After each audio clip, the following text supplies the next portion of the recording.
Hello students, welcome to GRD classes. तो आज के इस लेक्चर में हमारे पास एक दो न्यूमेरिकल हैं जो एग्जामिनेशन पॉइंट ऑफ व्यू से बहुत इंपॉर्टेंस रखते हैं। तो स्टार्ट करते हैं। सबसे पहले यहाँ पर दे रखा है a point source of light S is placed at the bottom of the vessel containing a liquid of refractive index 5/3। तो let us suppose we have this type of beaker और यू कैन से वेसल, जिसके अंदर हमारे पास यहाँ तक एक liquid field है, ठीक है। और इसका रिफ्रैक्टिव इंडेक्स बच्चों कितना दे रखा है? 5/3 दे रखा है। अब person is source of light S है। तो मान लिया जाए एक सोर्स ऑफ लाइट एस है जिसको हम मतलब जो एक इस तरीके से बीकर में प्लेस्ड है, ओके। अच्छा, a person is viewing the source from above the surface. तो मतलब मान लिया जाए यहाँ पर एक पर्सन है जिसकी आईज ये है और वो इसको देख रहा है, क्लियर, सोर्स एस को। There is an opaque disc of refractive radius 1 centimetre.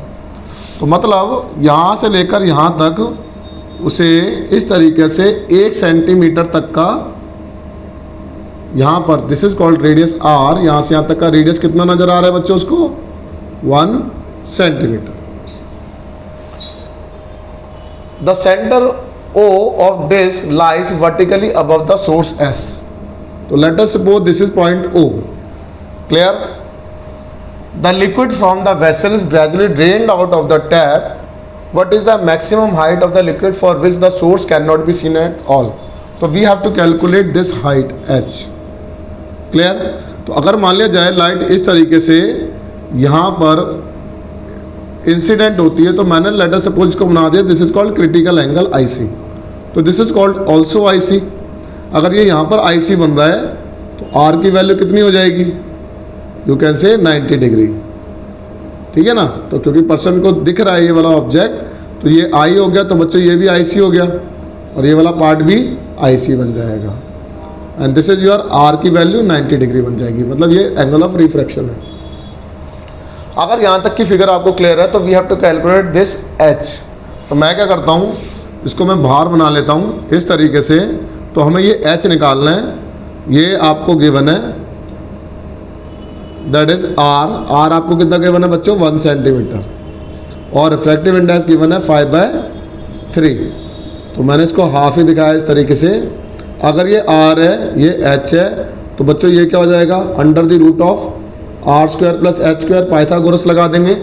अगर यहाँ तक पाइथागोरस लग जाएगी तो this is point S, this point is O, let this point be A, this is A and this is B, clear. तो this point is B. यहाँ तक की फिगर आप बच्चों को अगर क्लियर होती है तो क्रिटिकल एंगल का फॉर्मूला रिफ्रैक्टिव इंडेक्स के साथ कहता है वी नो म्यू जो होता है वो 1/sin IC होता है ना। अभी थोड़ी देर पहले TIR के नेसेसरी कंडीशंस के बाद हमने ये सॉल्व किया था। तो साइन IC कितना हो गया? दैट इज 1/μ हो गया, है ना।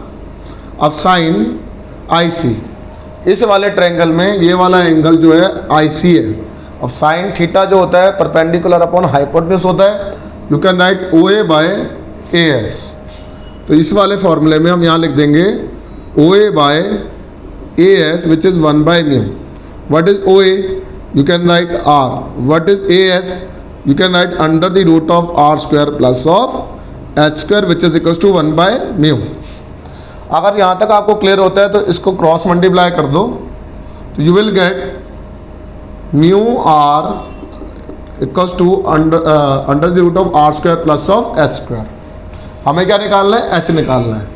कहता है squaring both side, squaring both sides. अगर यहाँ पे स्क्वायर कर देंगे बच्चों, ये म्यू स्क्वायर हो जाएगा, आर स्क्वायर हो जाएगा, ये R square plus of H square हो जाएगा। तो आर को इधर ले आओ, mu square R square minus of R square equals to H square.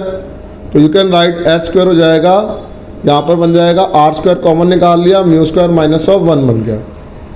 अब बच्चों हमें क्या चाहिए? एच चाहिए। तो वी कैन राइट एच जो हो जाएगा आर अंडर द रूट हो जाएगा ये म्यू स्क्वायर माइनस 1, ठीक है। अगर यहाँ तक का फॉर्मूला आपको क्लियर होता है तो अब हमारे पास वो स्टैंडर्ड रिजल्ट आ गया जो हमें चाहिए था। अगर आपको आर चाहिए होगा तो इसको h by under the root of mu square minus 1 कर देना। हमें क्या चाहिए, कहता है कि हमें रिफ्रैक्टिव इंडेक्स गिवन है, हमें what is the maximum height चाहिए। तो इस फॉर्मूले में हम h को h लिखते हैं, r को हम पुट कर सकते हैं 1 centimetre under the root of, अभी सेंटीमीटर में कर रहे हैं, रिफ्रैक्टिव इंडेक्स गिवन है 5/3 का स्क्वायर हो जाएगा माइनस ऑफ 1 बन जाएगा। तो h जो जाएगा 1 अंडर द रूट ऑफ हो जाएगा 25 minus of 9 divided by 9, you will get 16/9, that will be equal to 4/3 जो हमारी हाइट आ जाएगी सेंटीमीटर में। तो ये वाले कंसेप्ट आपको क्लियर होना चाहिए, क्योंकि एक प्रॉपर कंसेप्ट के ऊपर ये न्यूमेरिकल फिक्स्ड होके आता है, साथ साथ पूछा जाता है, तो इस टाइप का न्यूमेरिकल आपके बनना चाहिए। Thank you very much.